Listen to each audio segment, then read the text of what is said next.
జీవితంలో ఎప్పుడోకప్పుడు మనసులో ఈ ప్రశ్న మెదిలే తీరుతుంది. అసలు మనం ఎవరం? ఎక్కడి నుంచి వచ్చాం? ఎక్కడ ఆరంభమైంది? లక్ష్యం ఎక్కడుంది? ఎక్కడికి చేరుకోవాలి? మన గుర్తింపు ఏమిటి?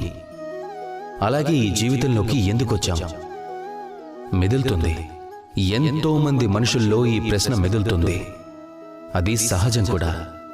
కనుక మీకు హక్కుంది. మీరు ఎవరో మీరు తెలుసుకోవడానికి వెతుకుతూ ఉండండి, ఆలోచిస్తూ ఉండండి. కానీ దానికంటే ముఖ్యమైనది ఇంకొకటి ఉంది. అదే మీ కర్తవ్యం. మిమ్మల్ని మీరు మలుచుకోవాల్సిన కర్తవ్యం. ఇదే అన్నిటికంటే ముఖ్యమైనది. ఇదే చెయ్యండి.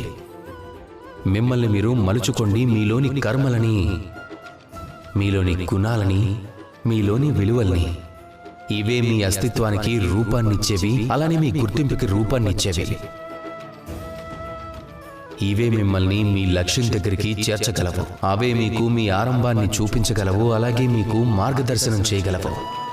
ఇక తరువాత మిమ్మల్ని మీరు అన్వేషించడం అర్ధరహితమైపోతుంది.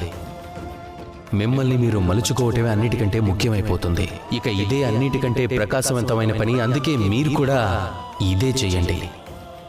అలాగే నాతో పాటు ప్రేమగా పలకండి, రాధాకృష్ణ.